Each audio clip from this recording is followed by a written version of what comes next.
దేవా, నిత్య నివాసన మా ప్రియ పరలోకపు తండ్రి, మీకు వందనాలయ్యా. ఈ సమయం వరకు మేము సజీవులుగా ఉన్నామంటే కేవలం నీ కృపే. తల్లి గర్భంలో పుట్టిన బిడ్డ మొదలుకొని వృద్ధాప్యంలో ఉన్న వారి వరకు ఎంతోమంది ఈ లోకయాత్రను ముగించుకుని వెళ్ళిపోయిన వారు ఉన్నారు.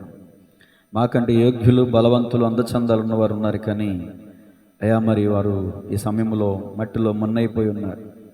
అల్పులము, అభాగ్యులము, ఎన్నికలేని వారం ప్రభా, తృణీకరింపబడిన వారు, ఏ యోగ్యత, ఏ సుమంతైన పరిశుద్ధత లేని వారు అయ్యా, నీ మహాకృపను బట్టి సజీవులుగా దినం వెంబడి దినము, కృప వెంబడి కృపతో మమ్మల్ని ఆదరించి, బలపరిచి, నడిపించి, పోషించి, సంరక్షిస్తున్నటువంటి దేవా, మీకు లెక్కించలేని వందనాలు, స్తుతులు, స్తోత్రాలు తెలియజేస్తున్నాను. అయ్యా, ఈ సమయంలో నీ వాక్య పాద సన్నిధికి వస్తుండగా నీ వాక్కు ద్వారా మమ్మల్ని బలపరచమని, నీ వాక్యమని బట్టి మా అడుగులు స్థిరపరచమని అయ్యా, స్థానిక బిడ్డలతోనూ వాట్సాప్, ఫేస్బుక్, యూట్యూబ్ ద్వారా వీక్షిస్తున్న వారితోనూ మీరు మాట్లాడి మీ నామానికి మహిమ, ఘనత, ప్రభావములు ఆరోపించుకుంటారని యేసయ్య అతి శ్రేష్టమైన నామములో మిక్కిలి వినయముతో స్తుతించి ప్రార్థించి అడిగి వేడుకొనుచున్నాము తండ్రి, ఆమేన్. అందరికి వందనాలండి, అందరికి వందనాలు. God bless you all. దేవుని మహాకృపను బట్టి ఈ 2026 సంవత్సరంలో కావ్య గ్రంథాలు మనం స్టార్ట్ చేశాం. కావ్య గ్రంథాలు అనగా యోబు, కీర్తనలు, సామెతలు, ప్రసంగి, పరమగీతం, ఈ 5 పుస్తకాలని కావ్య గ్రంథాలు అంటారు. శనివారం కీర్తనలు ధ్యానిస్తున్నాం, ఆదివారం పరమగీతం ధ్యానిస్తున్నాం. పరమగీతం అయిన తర్వాత సామెతల్లోకి లేదా ప్రసంగిలోకి వెళ్ళొచ్చు. ఒకవేళ కీర్తనలు అయిపోయిన తర్వాత సామెతల్లోకి వెళ్దాం. ఏమండి, ఇంచుమించు ఒక 2-3 సంవత్సరాలు పడుతుందేమో ఒక్కొక్క అధ్యాయము మనం ధ్యానించినప్పటికీ కూడా, ఆఫ్టింగ్ లేకుండా కంటిన్యూగా మనం వెళ్తే. సరే, ఈరోజు తీయండి పరిశుద్ధ గ్రంథాలు, తెరవండి. చక్కని అవకాశాన్ని దేవుడు మనకి ఇచ్చారు. దేవుని వాక్యాన్ని చదవటం వేరు, ధ్యానించటం వేరు. ఫర్ ఎగ్జాంపుల్, ఆహారాన్ని మనం తింటున్నాం. డాక్టర్లు చెప్పేది ఏంటంటే ఒక ముద్దని 30 సార్లన్నా నవలాలంట. ఒక ముద్దని 30 సార్లన్నా నవ్వితే అది మనకి త్వరగా జీర్ణం అవుతుందంటే అది మనకు ఆరోగ్యం అంటే ఎంత ఎక్కువగా నమిలితే అంత శరీరానికి అంత మంచిది, అంత ఆరోగ్యం.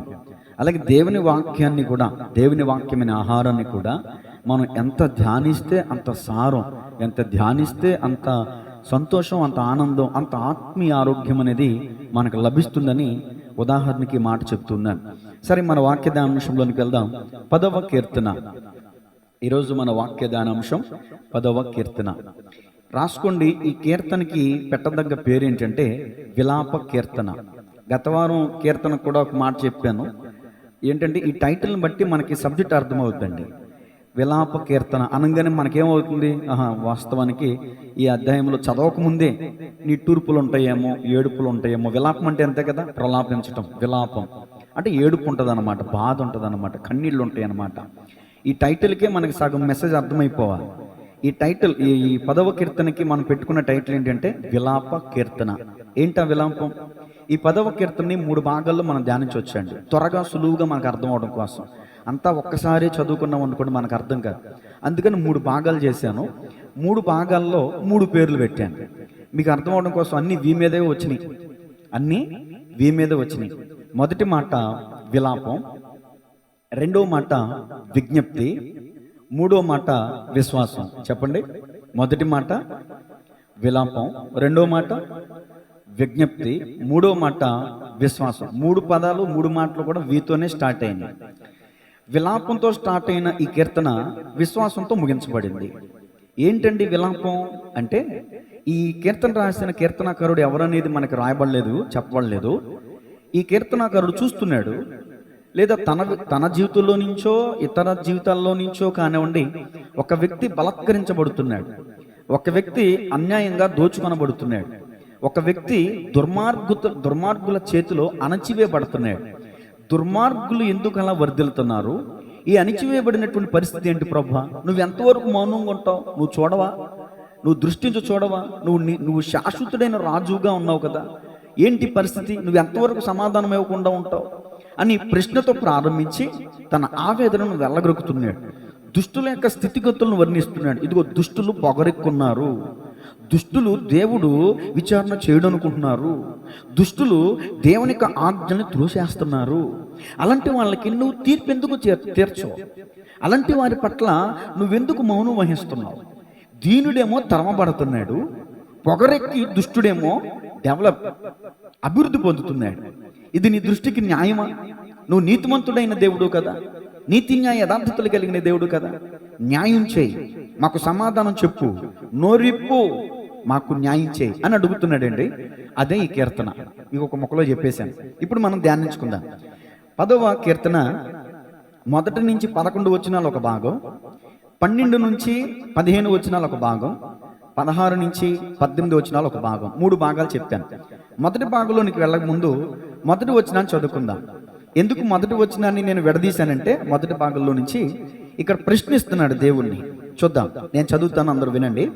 యెహోవా, నీవెందుకు దూరముగా నిలుచుచున్నావు? ఆపత్కాలములలో నీవెందుకు దాగి ఉన్నావు? దుష్టుడు గర్వించి, ఇది 2వ మాట, తర్వాత మనం చదువుకుందాం. మొదటి మాటలో ప్రశ్న, ఆపత్కాలంలో నీవెందుకు దాగి ఉన్నావు? ఈ ప్రశ్న అర్థం అవడం కోసం నేను మీకు ఒక మాట చెప్తాను. స్కూల్లో పిల్లలు పాఠాలు నేర్చుకుంటున్నారు. మాస్టర్ ప్రతిరోజు పాఠాలు చెప్తాడు. పిల్లలందరూ మౌనంగా నేర్చుకుంటారు. మాస్టర్ మాత్రం ఎన్ని గంటల పీరియడో అన్ని గంటలు వాగుతానే ఉంటాడు, మాట్లాడుతూనే ఉంటాడు, లెసన్స్ చెప్తానే ఉంటాడు, పాఠాలు చెప్తానే ఉంటాడు. పరీక్షల టైం వచ్చినప్పుడు ఆపోజిట్ అవుద్ది. పరీక్షల టైంలో మాస్టర్ మౌనంగా ఉంటాడు, పిల్లలందరూ కూడా రాసే పని వాళ్ళకి అప్పగించబడుతుంది, రాయటం. పరీక్షా సమయంలో మాస్టరు పాఠాలు చెప్పడానికి అవకాశం ఉంటుందా? పరీక్షా సమయంలో మాస్టర్ మౌనంగా ఉంటాడు. అలాగే ఒక వ్యక్తి జీవితంలో విషమ పరీక్షలు వచ్చినప్పుడు కూడా దేవుడు కూడా కొంతకాలం మౌనం వహిస్తాడు. ఎంతవరకు అంటే బైబిలే చెప్తుంది, అది కూడా 10 దినములు మీకు శ్రమ కలుగును, అటు పిమ్మట తానే మిమ్మల్ని సంపూర్ణులు చేసి స్థిరపరచును. అంటే ఈ 10 దినాలు మనం ఎలా ఉండాలంటండి? నమ్మకంగా ఉండాలంట. దుష్టుడు మనల్ని ఎంత ఒడిగా తరుముతున్నా, అపవాది మనల్ని ఏ విధమైనటువంటి బాణాలు వేసి మనల్ని గాయం చేస్తున్నా, మనం దేవుని యందు విశ్వాసం చెదిరిపోకుండా మనం నిరీక్షణతో ఆయన పైన భారం వేసి నమ్మకంగా ఉంటే ఏమండి, తర్వాత రిజల్ట్ అనేది వస్తుందిగా. పరీక్షలు రాసిన తర్వాత ఆ రిజల్ట్ వచ్చినప్పుడు ఎగిరి గంతులేస్తారు పిల్లలు. అలాగే విశ్వాసులమైన మనం కూడా మన విశ్వాసానికి తగినటువంటి పరీక్షలో మనం ఉత్తీర్ణత సాధించినప్పుడు మనం కూడా శోధనల నుంచి విడిపించబడి జయాన్ని పొందుకుని ఆనందగనులు, ఆనంద ధ్వనులు, ఆనంద జయోత్సవాన్ని చేస్తాం, సంతోషంగా గంతులేస్తాం. ఈ ప్రశ్న మనం కూడా చాలాసార్లు మన హృదయంలో అనుకునే ఉంటాం. యెహోవా, నీవెందుకు దూరంగా నిలుచుచున్నావు? ఆపత్కాలములలో నీవెందుకు దాగి ఉన్నావు? ఈ ప్రశ్నలు అత్యధికంగా ఎవరి హృదయంలో తలెత్తుతాయంటే, కన్న బిడ్డను గురించి, కన్న తల్లి యొక్క పడే వేదన, కన్న తల్లి గురించి. ఫర్ ఎగ్జాంపుల్, ఒక ఆడపిల్లకి జన్మనిచ్చారు, పెంచి పెద్ద చేశారు, ఒక మంచి అత్తారింట్లోకి పంపించారు. పంపించిన తర్వాత అత్తారింట్లో వెళ్ళిన నాటి నుంచి కూడా కొన్ని సంవత్సరాల తరబడి వ్యవధి వస్తున్నప్పటికీ కూడా అత్తగారింట్లో మార్పు లేదనుకోండి, అత్తగారు ఒకటే బాణి అనుకోండి, భర్త ఒకటే బాణి అనుకోండి. ఇంట్లో అల్లారుముద్దుగా పెరిగినటువంటి ఆడబిడ్డ అత్తారింటికి వెళ్ళిన తర్వాత అష్ట కష్టాలు పడుతుంటే, అప్పుడు ఇంట్లో ఉన్నటువంటి ఆ ఆడబిడ్డ యొక్క తల్లి, ఆ ఆడబిడ్డ యొక్క పుట్టింట్లో ఉన్న తల్లి ఇలా బాధపడుద్ది. అయ్యా, నువ్వు ఎంతవరకు మౌనంగా ఉంటావు? నువ్వు ఎంతవరకు దాగుంటావు? నా బిడ్డకి ఇంకా విడుదల ఉండదా? నా బిడ్డ ఇంకా జీవితకాలం అలా శ్రమలు పడాల్సిందేనా అని ఏ విధంగా పుట్టింట్లో ఉన్నటువంటి ఒక తల్లి తన బిడ్డ కోసం ప్రలాపిస్తుందో, విలాపం చేస్తుందో, ఆ విలాపంలో నుంచి వచ్చే ప్రశ్న ఇది. అలాగే కన్న బిడ్డను బట్టి కన్న తల్లిదండ్రులు కన్నీ పెంచి పెద్ద చేశారు, వాడు చెడిపోయాడు, రోడ్లంటే తిరుగుతున్నాడు. ఎన్నిసార్లు చెప్పినా, ఎంతగా బుద్ధి చెప్పినా, ఎంతగా మంచి చెడులు చెప్పినా వింటున్నాడు, విడిచిపెట్టేస్తున్నాడు, బాగుపడట్లా. ఆ బాగుపడని వ్యక్తి, ఆ కొడుకుని బట్టి ఆ తల్లిదండ్రుల వేదన ఎలాగే ఉంటుంది? అయ్యా, ఎందుకు వీడు పుట్టినగా నుంచి నాకు ఇదేనా వేదన? ఇదేనా నా పరిస్థితి? ఇక ఎలా నా జీవితం తెల్లారిపోవలసిందేనా? ఇది కూడా ఒక విలాపమే కదండి. అంటే అత్తారింట్లో కష్టాలు పడుతున్న బిడ్డను బట్టి తల్లి వేదన పడుద్ది, పుట్టింట్లో ఉన్న ఇంట్లో బిడ్డ చెప్పిన మాటలు వినక ఏమండి చెడిపోయేటటువంటి బిడ్డను బట్టి ఇంట్లో ఉన్న తల్లిదండ్రులు వేదన పడతారు. అలాగే ఇంట్లో భార్య ఉందనుకోండి, భార్యను బట్టి భర్త కూడా వేదన పడతా ఉంటాడు. భర్త సంపాదన ఏమో 500, కానీ ఇప్పుడు కోరికలేమో ఆకాశాన్ని అంటేస్తాయి, తారాస్థాయి కంటేస్తాయి. కాబట్టి ఆ మాట విననటువంటి, లేకపోతే ఆశలు కోరికలకు చోటిచ్చినటువంటి ఆ భార్యను బట్టి వేదన విలాపం వస్తుంది భర్తల్లో. కొంతమంది ఇళ్ళలో భర్తను బట్టి భార్యలకు విలాపం. ఈ రోజున విలాపం లేని వాళ్ళు ఎవరు లేరు. నేను అంటాను, ఈ విలాప కీర్తన ప్రతి ఒక్కరికి ఆపాదించుకుంటే ఈ రోజున సమాధానాన్ని మనం పొందుకోబోతున్నాం. దేవునికి స్తోత్రం కలుగునుగా. అంటే ఇలా చెప్పుకుంటూ వెళితే ఎన్నో వస్తాయండి. ఎన్నో రకాల సందర్భాలు, ఎన్నో రకాల విలాపాలు వస్తాయి. నేను అంటున్న మాట ఏంటంటే, ఈ మాటలు వింటున్న మీ ఇంట్లో, మీ హృదయంలో, మీ తలంపుల్లో దేని గురించి విలపిస్తున్నారో, దేని గురించి వేదన పడుతున్నారో, దేని గురించి దేవుణ్ణి ప్రశ్నిస్తున్నారో నాకు తెలియదు. కానీ ఈరోజు ఈ వాక్య భాగంలో నుంచి దేవుడు మనందరికీ సమాధానం ఇచ్చునుగాక. నేను కూడా కొన్నిసార్లు అనుకున్నానండి, నిజమే, కొంతమంది అడిగే ప్రశ్నలకి సమాధానాలు లేని ప్రశ్నలు కూడా ఉంటాయేమో అనుకున్నా. కానీ ఈ కీర్తన ధ్యానించిన తర్వాత సమాధానం లేని ప్రశ్నే ఉండదు అనిపించింది. ఎందుకంటే కీర్తన అంతా ప్రశ్నలే. ఒక ప్రశ్న కనిపించిన హబకుక్కు గ్రంథంలో చూస్తే హబకుక్కు ప్రశ్నిస్తాడు. ఆ విషయాల్ని మనం ధ్యానిద్దాం. చూడండి, ఈ మొదటి వచనంలోనే ఉన్నాను ఇంకా నేను. యోబు గ్రంథం 9:24. ఈ ఒక్క కీర్తనకారుడు మాత్రమే కాదు, యోబు గ్రంథం 9:24 చదవండి. భూమి దుష్టుల చేతికి అప్పగింపబడి ఉన్నది, వారి న్యాయాధిపతులు మంచి చెడ్డలు గుర్తింపు లేకుండా ఆయన చేయును. ఆయన గాక ఇవన్నీ జరిగించువాడు మరి ఎవడు? అంటే దుష్టుల చేతికి అప్పగించబడింది ఈ భూమి. దుష్టులు ఏలుబడి చేస్తున్నారంట, న్యాయాధిపతులు అన్యాయంగా ఏలుబడి చేస్తున్నారంట, వాళ్ళు విచారణ చేయరంటే. అలాంటి పాపాత్ములకి, భక్తిహీనులకి, దుర్మార్గులకి అప్పగించబడింది భూమి అని ఈ యొక్క వచనాన్ని పలుకుతున్నటువంటి భక్తుని యొక్క అభిప్రాయం. ఇదే అధ్యాయంలో 21వ కీర్తన, 21వ అధ్యాయం ఏంటి? యోబు గ్రంథం 21వ అధ్యాయం 7 నుంచి కొన్ని విషయాలు చదవండి.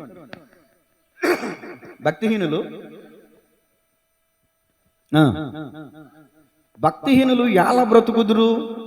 వారు వృద్ధులై బలాభివృద్ధి ఎలా నొందుదురు? వారుండగానే వారితో కూడా వారి సంతానము వారు చూచుచుండగా వారి కుటుంబము స్థిరపరచబడుచున్నది. వారి కుటుంబములు భామ్యమీ లేక క్షేమముగా ఉన్నవి. దేవుని దండము వారి మీద పడుటలేదు. వారి గొడ్లు దాటగా తప్పక చూలు కలుగును. వారి ఆవులు ఈచుకుపోక ఈనును ఒకటైన పోదంట. ఈనును వారు తమ పిల్లలను మందలుగా బయటికి పంపుదురు. వారి పిల్లలు నటన చేయుదురు. తంబుర స్వరమండలములను పట్టుకుని వాయించుదురు. సానికనాదము విని సంతోషించుదురు. వారు శ్రేయస్సు కలిగి, వారు అంటే భక్తిహీనులు, దుర్మార్గులు, వారు శ్రేయస్సు కలిగి తమ దినములు గడుపుదురు. ఒక్క క్షణములోనే పాతాళమునికి దిగుదురు. సమాధానం కూడా మళ్ళీ భక్తుడే చెప్తున్నాడు. ఒక్క క్షణములోనే పాతాళమునికి దిగుదురు. వారు అనగా భక్తిహీనులు, దుర్మార్గులు. నీ మార్గములను గూర్చిన జ్ఞానము మాకు అక్కర్లేదు, నీవు మమ్మల్ని విడిచిపోమ్మని దేవునితోనే చెప్తున్నారంట వాళ్ళు. మేము ఆయనను సేవించుటకు సర్వశక్తుడగు వాడెవడు? దేవుని ప్రశ్నిస్తున్నమాట. మేము ఆయనను గూర్చి ప్రార్థన చేత మాకేం లాభం కలుగును అని వారు చెప్పుదురు. వారి క్షేమం వారి చేతిలో లేదు. భక్తిహీనుల యోచన నాకు దూరముగా ఉండునుగాక. భక్తి శూన్యుల దీపము ఆర్పివేయబడుట అరుదు గదా. ఆర్పివేయబడుతుంది కానీ అరుదుగా జరుగుతుంది, క్రమంగా జరగదు. సరే, చదివిన వచనాలు అర్థం చేసుకున్నారని భావిస్తున్నాను. నా వైపు చూడండి. ఇక్కడ యోబు గారి ప్రత్యుత్తరం అనమాట, తన స్నేహితులకు ఇస్తున్న ప్రత్యుత్తరం. యోబు గారు మాట్లాడుతున్న సందర్భం ఎలా ఉందంటే, అయ్యా ఇదిగో భక్తిహీనులు ఎలా బ్రతుకుదురు? తన కన్నులారా చూస్తుంటే ఇదిగో నీతిమంతుడైనటువంటి, భక్తిపరుడైనటువంటి, దేవుని ద్వారా సాక్ష్యం పొందుకున్నటువంటి యోబేమో శ్రమల పాలయ్యాడు. యోబేమో నిందల పాలవుతున్నాడు. యోబు గారేమో రోగుల్లో ఉన్నాడు, పుట్టుడు దొక్కుల్లో ఉన్నాడు, బిడ్డలందరూ కోల్పోయి. యోబు కన్నుల ముందు చూస్తుంటే చాలా మంది భక్తిహీనులు బలాభివృద్ధి చెందుతున్నారేంటండి. వారి కళ్ళ ముందే సంతానం పెరిగిపోతుందంట, పిల్లలను చూస్తున్నారంట, వాళ్ళ పశువులు కూడా అభివృద్ధి చెందుతున్నాయంట, వారి పిల్లలు అభివృద్ధి చెందుతున్నారంట, వాళ్ళేమో క్షేమంగా ఉన్నారంట. కానీ యోబు గారు అంటారు, వాళ్ళ క్షేమం వాళ్ళ చేతుల్లో లేదు. వాళ్ళు అనుకుంటారు ఈ డబ్బు, ఈ అభివృద్ధి మాకు క్షేమాన్ని ఇస్తుంది, మాకు శ్రేయస్సునిస్తుంది అనుకుంటారేమో, కానీ ఒక్క క్షణంలోనే వాళ్ళు పాతాళానికి దిగిపోతారంట. నేను కాని మాట ఏమీ మాట్లాడట్లేదు, కానీ ఖమేనీ ఇరాన్ దేశాన్ని 36 సంవత్సరాలు గడగడలాడించారు. ఒక్క క్షణంలో కనుమరుగైపోయాడు. ఇజ్రాయెల్ అమెరికా కలిసి పంపినటువంటి దాడుల్లో మరి ఇరాన్ యొక్క ప్రెసిడెంట్ ఎవరైతే ఉన్నారో అతని యొక్క కోడలు, అతని యొక్క మనవరాలు, అతని యొక్క కూతురు ఆ బిల్డింగ్లోనే శిథిలావస్థలో పడి ఉన్నాడు. ప్రెసిడెంట్ ఒక నియంతగా పరిపాలించాడంటే, ఆడపిల్లలకు చదువు అవసరం లేదని కానీ, ఆడపిల్లలు బయటకు వస్తే గురకాలు వేసుకోవాలని కానీ, అలాంటి భయంకరమైనటువంటి పరిపాలన చేసినటువంటి వాడు ఈ ఖమేనీ. మరి ఎందుకండి ఇప్పుడు ఇలా దాడులు చేస్తున్నారంటే, తన యొక్క కూడా ఒక ఈ అణుపరీక్షలు ఉంటాయి కదండి, అణుబాంబు ఏదైతే ఉందో దాన్ని తయారు చేసి సిద్ధంగా పెట్టుకోవడానికి చూస్తున్నాడు. అది గనక జరిగితే ప్రపంచం అంతా వాడి భయానికి వెళ్ళిపోవాలి. అంటే దేశాన్ని నియంతగా పరిపాలిస్తున్నట్టు ప్రపంచాన్ని నియంతగా పరిపాలించాలనుకుంటున్నాడు. అంటే ప్రపంచ దేశాలన్నీ కూడా ఒక నియమంలో ఉన్నాయి. ఒక 5 దేశాలు మాత్రమే అణువస్త్రాలు కలిగి ఉండాలి, ఏ దేశం కూడా అణుబాంబులు తయారు చేయకూడదు. కానీ దానికి వ్యతిరేకంగా ఈ నియంత పరిపాలన చేయటం వల్ల, అలాంటి ప్రయోగాలు చేయటం వల్ల వీళ్ళు బాంబులేసి ఆయన లేపేశాడు. నేను అంటాను, ఒక్క క్షణంలో కనుమరుగైపోయాడు. దేశం గొల్లుమంది, కొందరేమో సంతోషం, కొందరేమో దుఃఖం. అంటే ఆ పరిపాలనకి నష్టం, ఆ పరిపాలనకి బాధ కలిగిన వాళ్ళేమో సంతోషిస్తున్నారు. ప్రెసిడెంట్ చచ్చిపోయాడు. ఈ మాటలన్నీ ఎందుకు చెప్పానంటే, ఎంత గొప్ప కుబేర స్థాయిలో ఉన్నా రెప్పపాటులో ఈ లోకయాత్ర విడిచిపెట్టి వెళ్ళిపోవలసిందే. చెప్పాడు కదండి భక్తుడు, ఇదిగో ఒక్క క్షణంలోనే పాతాళమునకు దిగుదురు. ఎప్పుడు ఏ దినమో ఏ క్షణమో మనకు తెలియదంటే. కాబట్టి మనం అనుకుంటామంటే అండి, మనం నీతిగా ఉంటున్నాము, మనకేమో కూడుకు కూడా గతి లేదు, కానీ అన్యాయాలు చేస్తున్నారు, లంచాలు తీసుకుంటున్నారు, భయంకరమైనటువంటి వ్యాపారాలు చేస్తున్నారు, భయంకరంగా దోచుకుంటున్నారు. వాళ్ళ పని బాగుంది, వాళ్ళ కుటుంబాలే బాగున్నాయి, వాళ్ళే అభివృద్ధి పొందుతున్నారు, సుఖంగా ఉంటున్నారు, క్షేమంగా ఉంటున్నారు అనుకుంటున్నాం. కానీ ఓ భక్తుడు ఇచ్చిన వివరణ ఎలా ఉందంటే, వ్యాఖ్యానం బైబిల్లో, రాత్రి సాయంత్రం అయితే మనం ఊడ్చి చెత్తంతా బయట పెట్టాం రోడ్డు మీద. రాత్రి తుఫాను వచ్చింది, మొత్తం వానకి మొత్తం రోడ్ల మీద ఉన్నాయన్నీ కొట్టుకుపోయినాయి. తెల్లారి మనం లేచి చూసేసరికి మనం ఊడ్చిపెట్టిన చెత్త అక్కడ ఉంటుందండి, వాన కొట్టుకుపోతాయి. ఆ విధంగా భక్తిహీనులు ఉంటారంట. వ్యాఖ్యానం బైబిల్లో ఈ విషయాలకు ఇచ్చిన వివరణ ఇది. అంటే తుఫాను చేత ఊడ్చివేయబడిన చెత్త కొట్టుకుని పోయినట్లుగా ఈ భక్తిహీనులు పెళ్ళగించబడతారంటే. చూడండి, బిడ్డలు చనిపోయారు. అసలు బాధ కలుగుతుందండి నిజంగా. ఇరాన్ మీద దాడులు చేస్తూ మంచో చెడు నాకు తెలియదు, కానీ 165 మంది చిన్న చిన్న పిల్లలు స్కూల్ మీద వేయబడిన బాంబు వల్ల చిన్న పిల్లలు చనిపోయారండి. ఈ రోజున ముసలోళ్ళు చచ్చిపోతారు, లేకపోతే ఏమన్నా వాళ్ళకి అది కదండి. తల్లి గర్భంలో ఉన్న పిండం మొదలుకుని వృద్ధుల వరకు ఎవరి మీద మరణం ఇప్పుడు ఎలా అటాక్ చేస్తుందో మనకు తెలియదు. కానీ భక్తుల యొక్క అభిప్రాయాలు అలా ఉన్నాయి. అయ్యా, వాళ్ళని చూసి నువ్వు న్యాయం తీర్చలా? మరి 36 సంవత్సరాలు ఎంత ఏడుపులు, ఎంత పెడబొబ్బులు పెట్టుంటారు ఇరాన్ ప్రజలు ఆ నియంత వల్ల. ఒక్క క్షణంలో విడుదల కలిగిందా లేదా? అంటే నేను ఈ మాట ఎందుకు దేవుడు ఆలస్యం చేస్తున్నాడు అనేది నేను తర్వాత చెప్తాను. యోబు గారు మాత్రమే కాదు, హబక్కూకు గారు కూడా ఇలాంటి ప్రశ్నలు వేశారు. చూడండి, హబక్కూకు గ్రంథంలో 1వ అధ్యాయం 2వ వచనం. హబక్కూకు సమాధానం మీకు తర్వాత చెప్తాను, నేను ఇంకా 1వ వచనంలోనే ఉన్నాను. హబక్కూకు గ్రంథం 1వ అధ్యాయం 2వ వచనం. యెహోవా, నేను మొరపెట్టినను నీవు ఎన్నాళ్ళు ఆలకింపకుందువు? బలాత్కారము జరుగుతున్నదని నేను మీకు మొరపెట్టినను నీవు రక్షింపకై ఉన్నావు. నన్నెందుకు దోషము చూడనిచ్చుచున్నావు? బాధ నీవేళ ఊరకయే చూచుచున్నావు. ఎక్కడ చూచినను నాశనమును, బలాత్కారమును అగపడుచున్నది, జగడమును, కలహమును. అసలు ఏ కుటుంబంలో చూసినా ఈనాటి పరిస్థితులు కూడా అలాగే ఉన్నాయండి. అసలు వాక్యం ఎంత గొప్పదంటే, ఆనాటి కాలంలో ఉన్న వాళ్ళకి కాదు, ఈనాటి కాలంలో ఉన్న వాళ్ళకి కాదు, రాబోయే తరానికి కూడా సరిపోల్చదగిన వాక్యం అండి ఇది. యుగాలు తరతరాలకు ఏమండి సరిపోల్చదగినటువంటి వాక్యం అండి ఇది. చదవండి.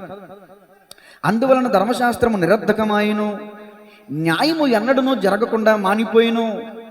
కొంచెం వ్యసన పడుతున్నాడండి భక్తుడు, కొంచెం వ్యసన పడుతున్నాడు, తనలో తాను మూలుగుతున్నాడు. ఏంటి ప్రభువా ఈ పరిస్థితి, నువ్వు ఉంటే మాకు ఈ పరిస్థితి ఏంటి అన్నట్టు వ్యసన పడుతున్నాడు.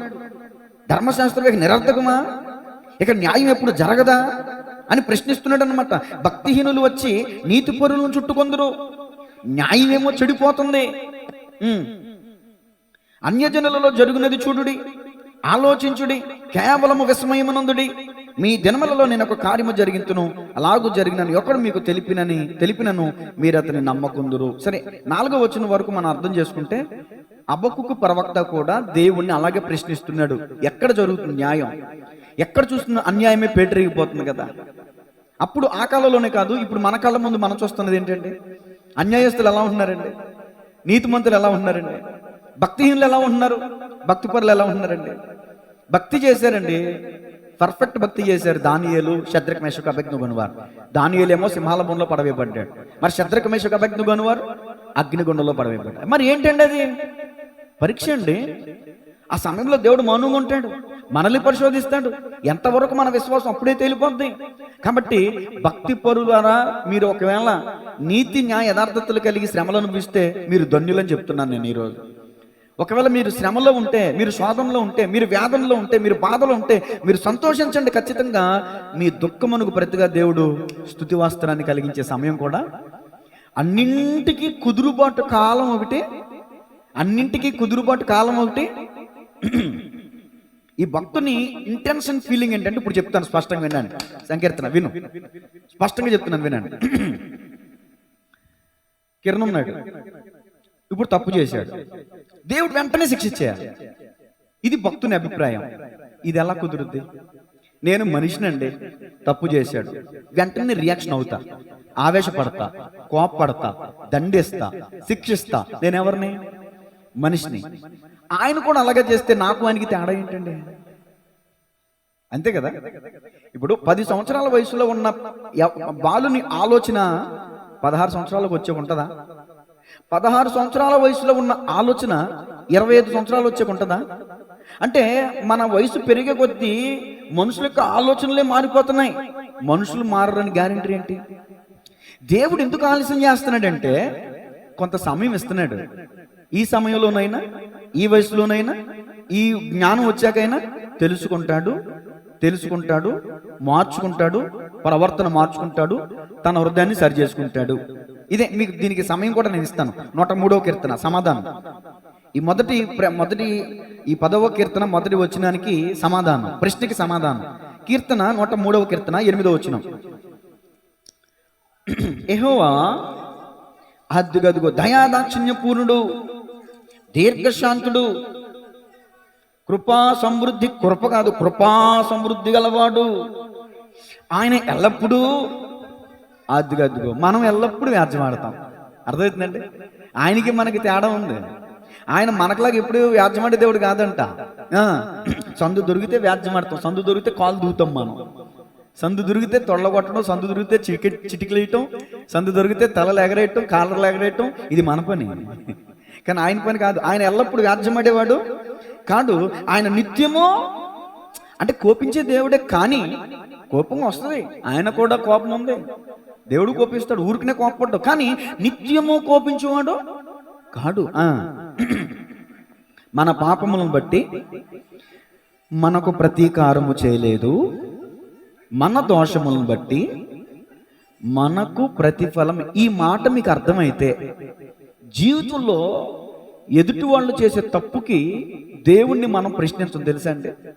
ఈ ఒక్క మాట, మన పాపము బట్టి మనకు ప్రతీకారం. నేనే ఉన్నానండి. మీ అందరినీ నేను ఎందుకు కలపాలి? నాకు నేను చెప్పుకుంటాను. ఇప్పుడు 13 సంవత్సరాల వయసులో నా ఆలోచనలు, నా తలంపులు, నా పనులు చాలా భయంకరమైనవి. అప్పుడు నేను చేసినటువంటి పనులను బట్టి దేవుడు నాకు ప్రతిఫలం ఇస్తే ఈ రోజు నేను ఇక్కడ నిలబడేవాడినా? ఏమండి? దేవుడు దీర్ఘశాంతం చూపించకపోతే ఇద్దాం, ఇంకొక అవకాశం ఇద్దాం. ఒక యాక్సిడెంట్ అయింది, కొద్దిగా తిరిగా, మళ్ళీ కడగబడిన పంది బుర్రలో దొరికినట్టు మళ్ళీ లోపలికి వెళ్ళిపోయా. ఈసారి 2వ యాక్సిడెంట్ అయింది, అప్పుడు దేవుని వైపు తిరిగా. తర్వాత పడి లేచిన అనుభవాలు ఉన్నాయి. పడతా లేస్తా. ఒక వ్యక్తి ఒక్కసారిగా ఎప్పటికీ పరిపూర్ణుడు, పరిశుద్ధతలో కాలేడు. ఒక వ్యక్తి పరిశుద్ధతలో పరిపూర్ణుడు ఎప్పటికీ కాలేడు. నేను 100కి 100% ప్యూర్, నేను పరిశుద్ధుణ్ణని చెప్పే ఒక్క మానవుడు కూడా ఈ భూమి మీద లేడు. ఒకవేళ ఉన్నాను అని చెప్తే అది అబద్ధమే. పరిశుద్ధుడు ఒక్కడే, ఆయన దేవుడు. అంతే కదండి.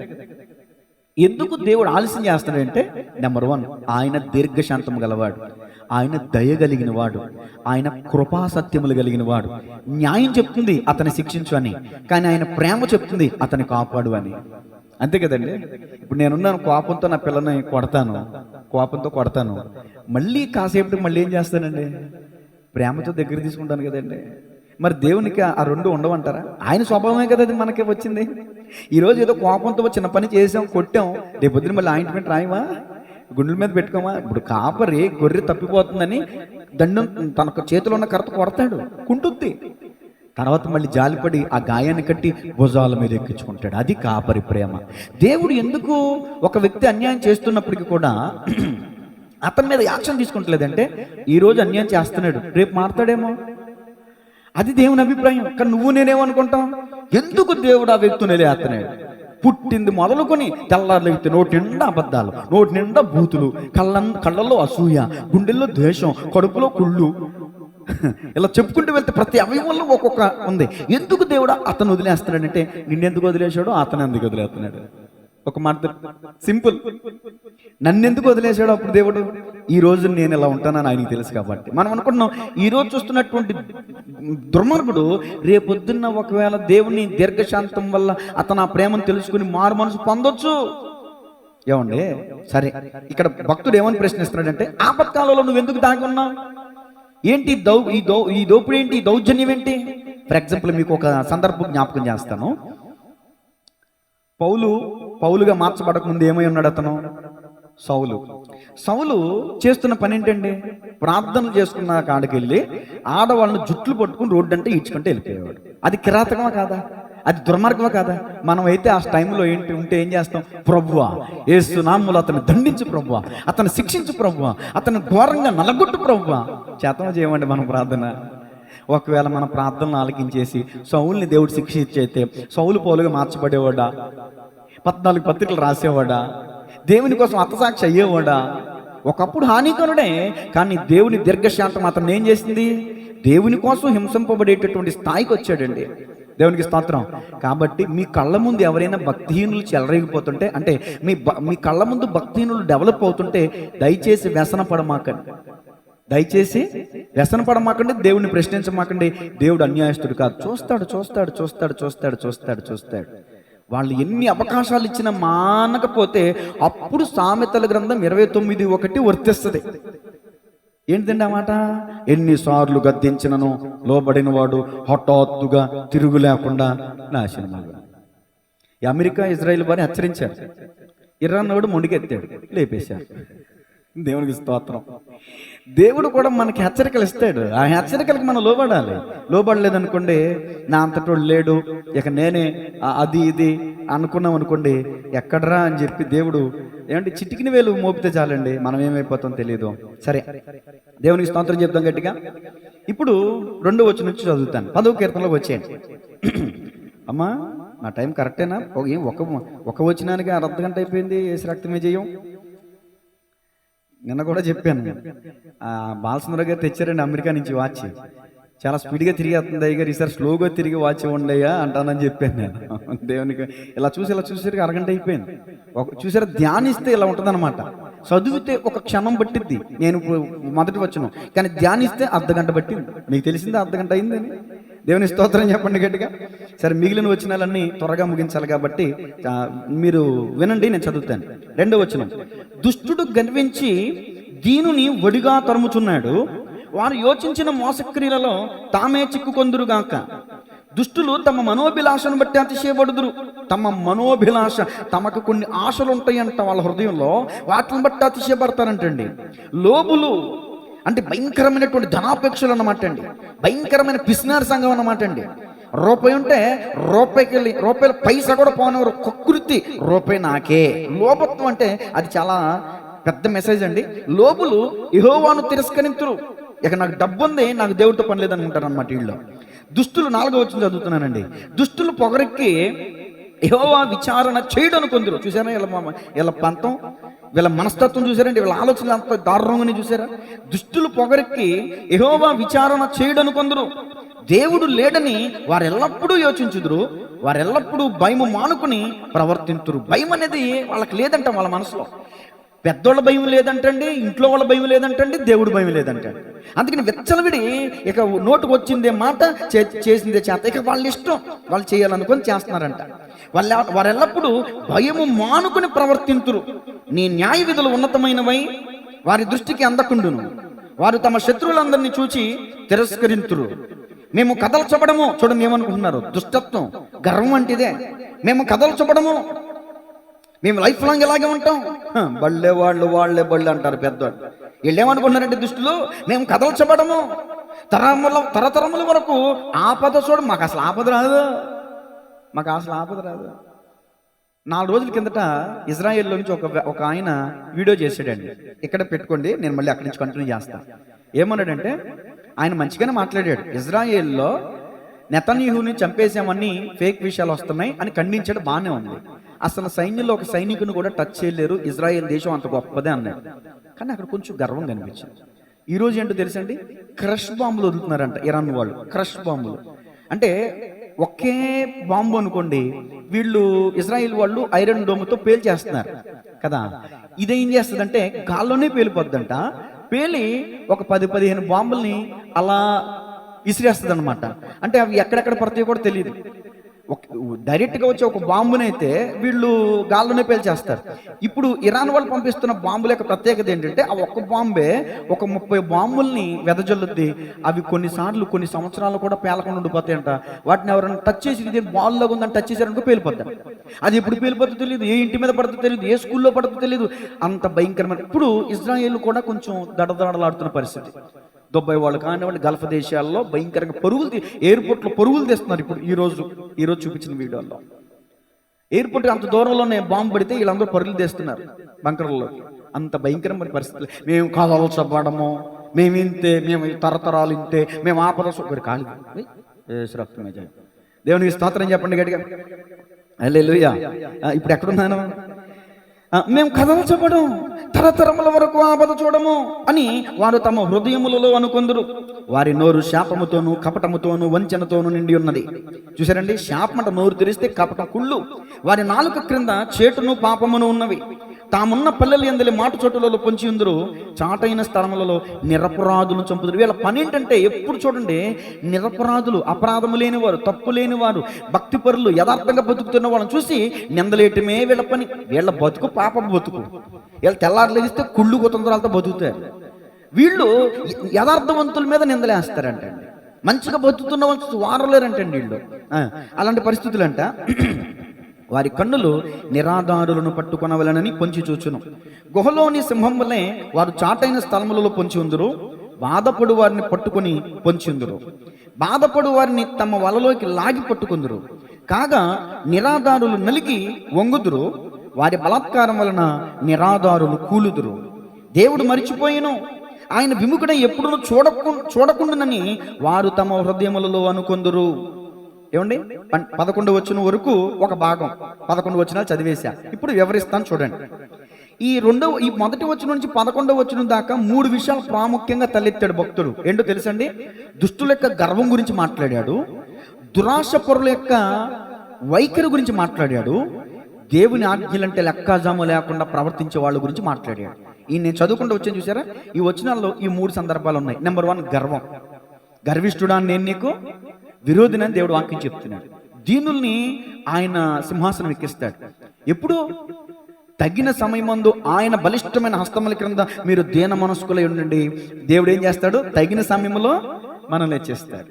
నువ్వు అణిచివేయబడుతున్నావేమో. ఈ మాటలు వింటున్న దేవుని ప్రియ సహోదరి సహోదరుడా, కూతురువా, కొడుకువా, అల్లుడువా, లేకపోతే కోడలవా, లేకపోతే అన్నవా, తమ్ముడువా, లేకపోతే ఫ్రెండువా, లేకపోతే పొరిగింటి వారి వల్ల, లేకపోతే వ్యాపారంలో, ఉద్యోగుల్లో ఎవరి వల్ల నువ్వు బలాత్కారం చేయబడుతున్నావో, ఎవరి వల్ల నువ్వు అన్యాయం చేయబడుతున్నావో, ఎవరి గర్వానికి నువ్వు సూటిపోటి మాటలు అనుభవిస్తూ నువ్వు బాధపడుతూ నలిగిపోతున్నావో, వేదన పడుతున్నావో, దేవునికి వాక్యం చెప్తుంది ఒక రోజు ఉంది.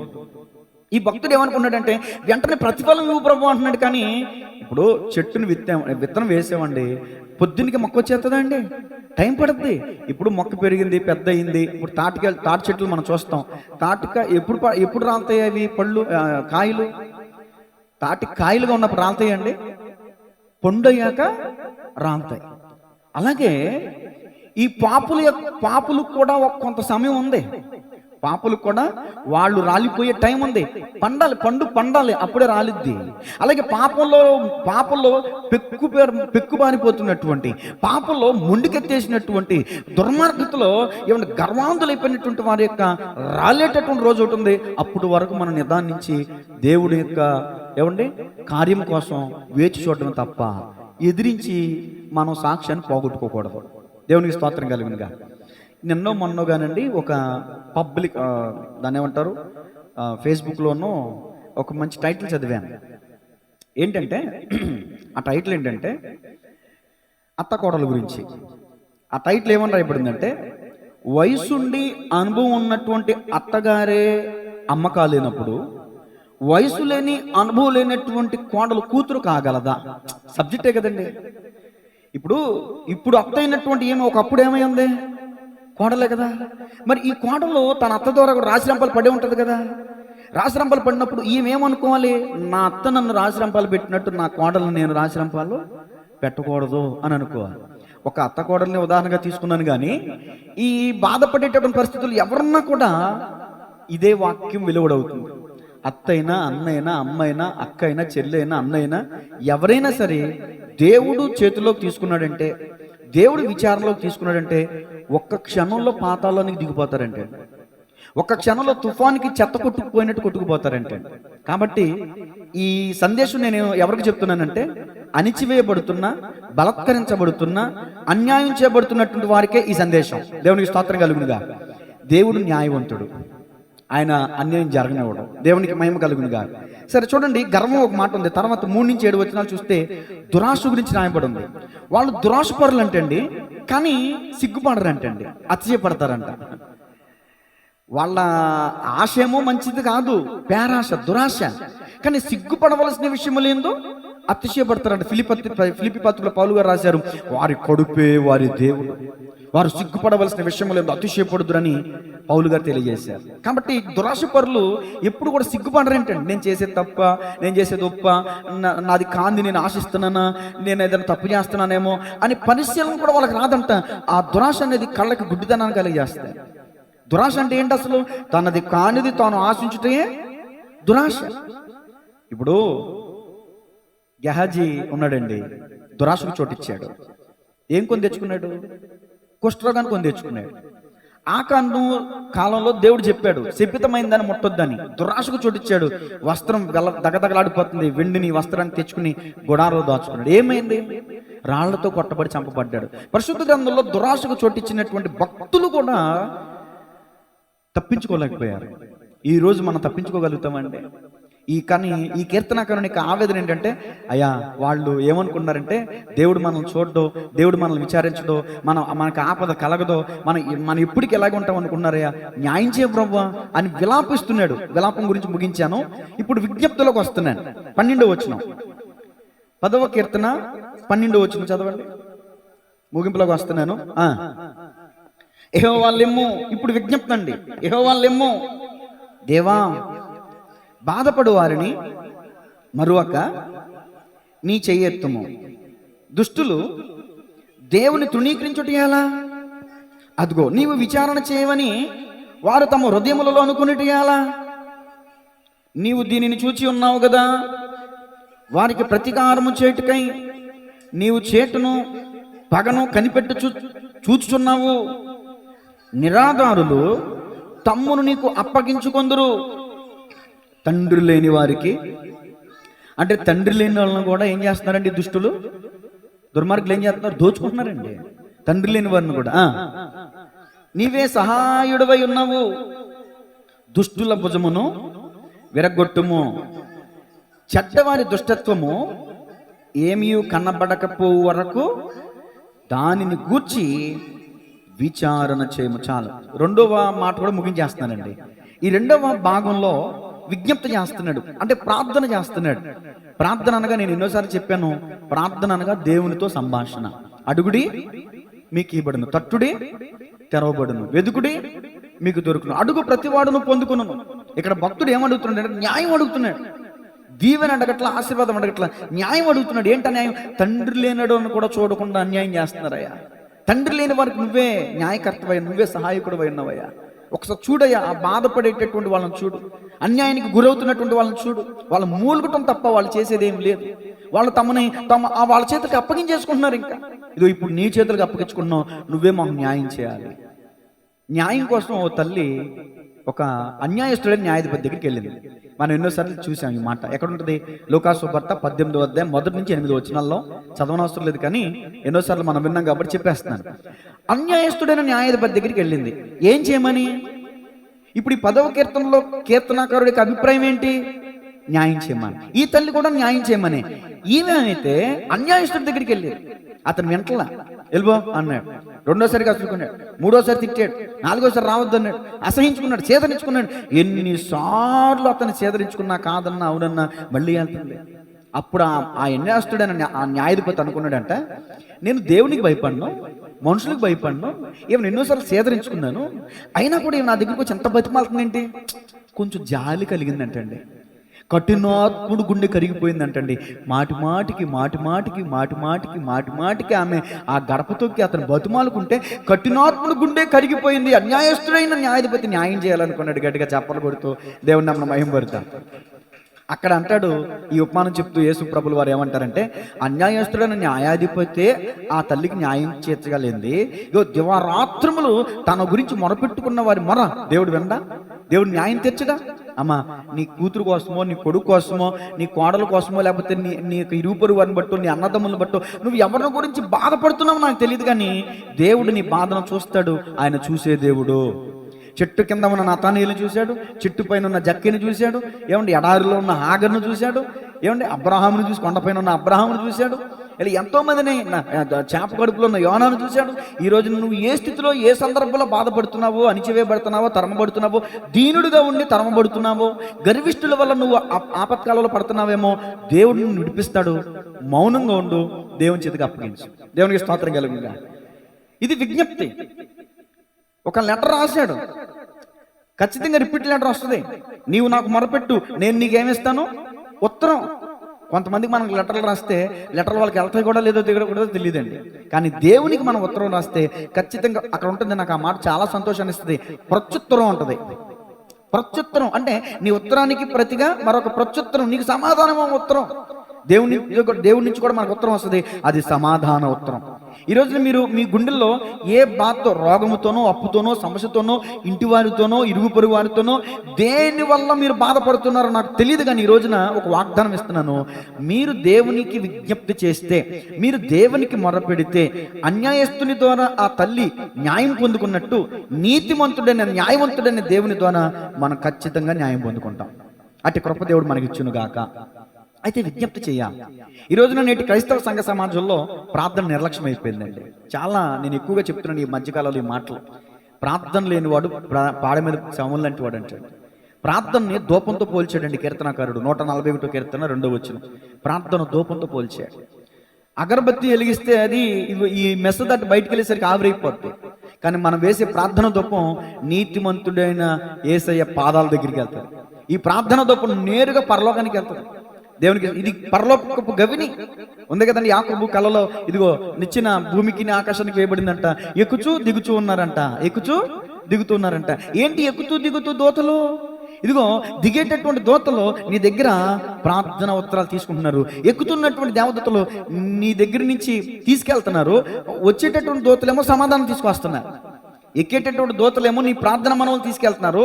ఈ దిగేటటువంటి దోతలేమో నీకు సమాధానాన్ని తీసుకొస్తున్నారు. ఇది గవిని, పరలోకపు గవిని. ఖచ్చితంగా ఇక్కడుండి మనం మొరపెడితే ఖచ్చితంగా దేవుడు మన ప్రార్థనలకు ఇస్తాడు. ముగింపు మాట 3వ భాగం 16 నుంచి 18 వచనాలు 3వ భాగం అండి. దీనికి విశ్వాసం అని పేరు పెట్టుకున్నాం. మొదటి భాగానికి ఏం పేరు పెట్టుకున్నాం? విలాపం. 2 విజ్ఞప్తి. 3 విశ్వాసం. ఇప్పుడు చూడండి 16వ వచనం. యెహోవా నిరంతరము రాజై ఉన్నాడు, ఆయన దేశముల నుండి అదుగో అన్యజనులు నశించిపోయిరి. యెహోవా లోకులు ఇకను భయకారకులు కాకుండానట్లు బాధపడు వారి కోరికను నీవు విని ఉన్నావు. తండ్రి లేని వారికిని నలిగిన వారికిని న్యాయము తీర్చుటకై నీవు వాని హృదయము స్థిరపరచితివి, చెవియొగ్గి ఆలకించితివి. దేవునికి స్తోత్రం కలిగిందా. కొన్ని పరిస్థితులు ఎలా ఉంటాయంటేనండి,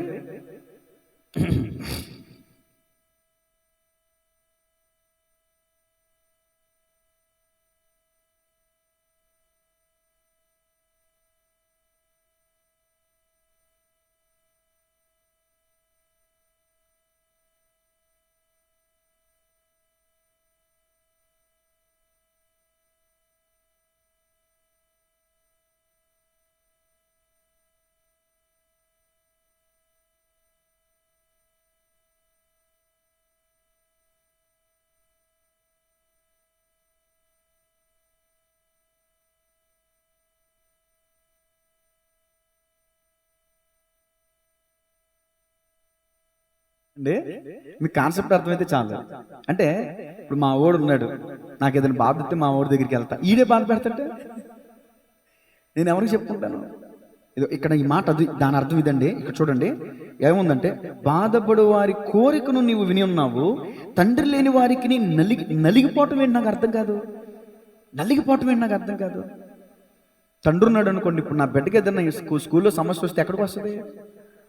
నా దగ్గరికి వస్తుంది. తండ్రి లేకపోతే నలిగిపోతుంది. నాకున్నా లేనట్టే. ఎవరిన స్కూల్లో నన్ను కొడితే మా మావిని తీసుకొస్తాను ఇవ్వండి, నన్ను నలుగురు మేనమావులుగా. ఇప్పుడు వీళ్ళ అన్న కూడా లేదు నాకు.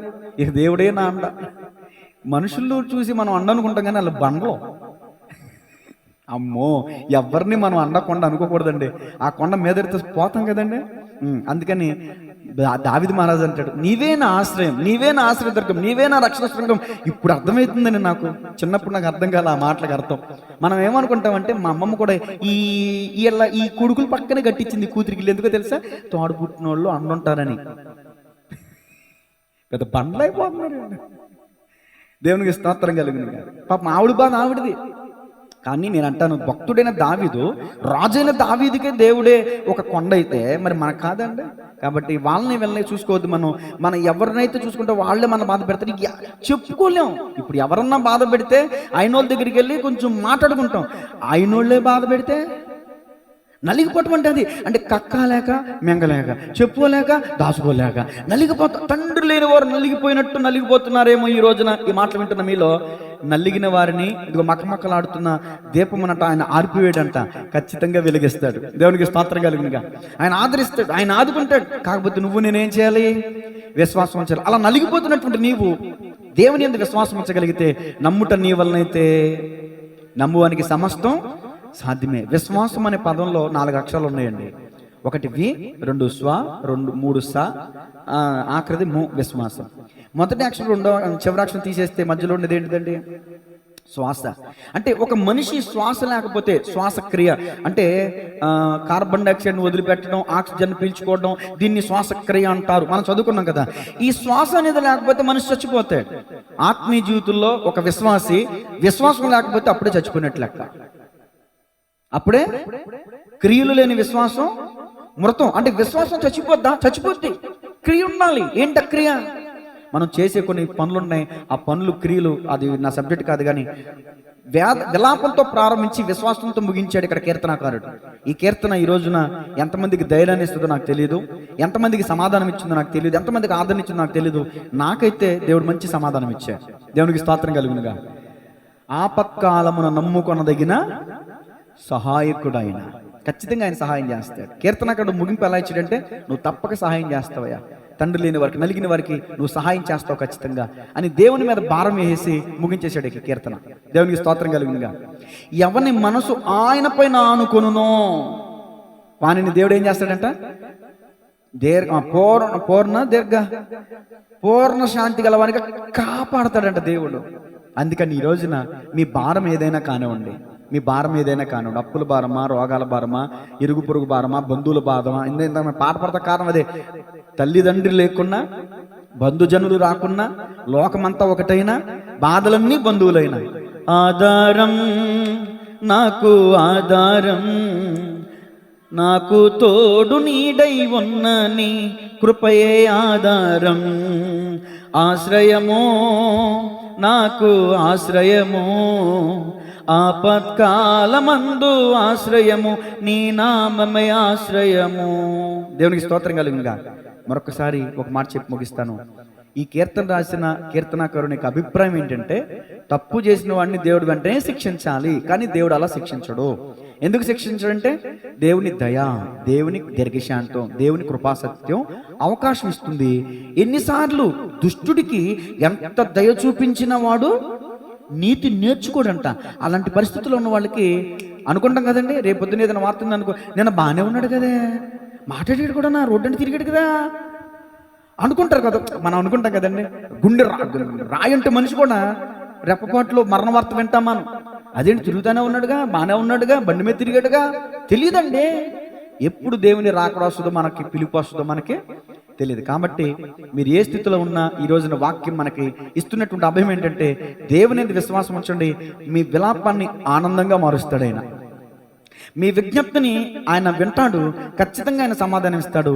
ఇంతవరకు చెప్పబడిన ఈయన దేవుని మాటలు మనందరి హృదయాల్లో నీరు కట్టి ఫలించునుగాక. ఆమేన్. ప్రార్థన చేసుకుందాం.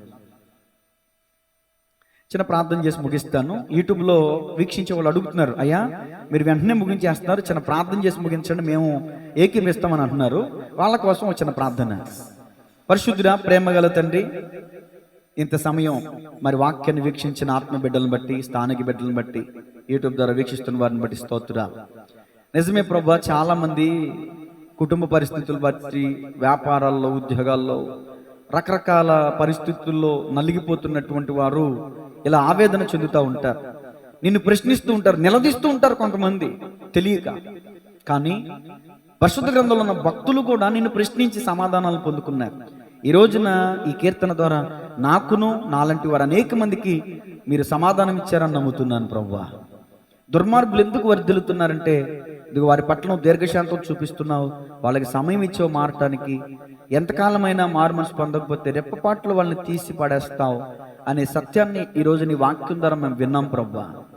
వాళ్ళు పెరిగివేయబడ్డం మాకు సంతోషం కాదు, కానీ వాళ్ళు మారు మనసు పొంది నీ తట్టు తిరుగుటే నీకు సంతోషం, మాకు సంతోషం. ఏజ్కేల గ్రంథంలో భక్తుని ద్వారా మీరు మాట్లాడారు, దుర్మార్గుడు తన దుష్టత్వం నందు మరణం నొందుట నాకు ఇష్టమా, ఎంత మాత్రమూ నాకు ఇష్టం లేదు. దుర్మార్గుడు తన దుష్టత్వాన్ని విడిచి నా వైపు మల్లుకొనుటే నాకు సంతోషం అని మీరు మాట్లాడారు. నిజమే ప్రభువా. అంతటా అందరూ మారు మనసు పొందవలనని, నశింపక నిత్య జీవం పొందవలనని నీవు దీర్ఘశాంతం చూపిస్తున్నావు. దాన్ని మేము అర్థం చేసుకోవడానికి సహాయం చేయి. నిజమే, ఒకప్పుడు మా పట్ల నీవు చూపించిన దీర్ఘశాంతమే ఈ రోజు నీ సన్నిధిలోకి మమ్మల్ని తీసుకొచ్చింది కదా ప్రభువా. దుష్టుడు తప్పు చేశాడని శిక్షిస్తే ఈ లోకంలో ఒక్కడు కూడా మిగలడు కదా ప్రభువా. నువ్వు అందుకనే దీర్ఘశాంతం చూపిస్తాడవని ఈరోజు ఈ కీర్తన ద్వారా మాకు సమాధానం ఇచ్చావు. నిజమే ప్రభు, మా హృదయాలు అనేక సార్లు మేము అనుకున్నాం, మేము కూడా తలపోసుకున్నాం.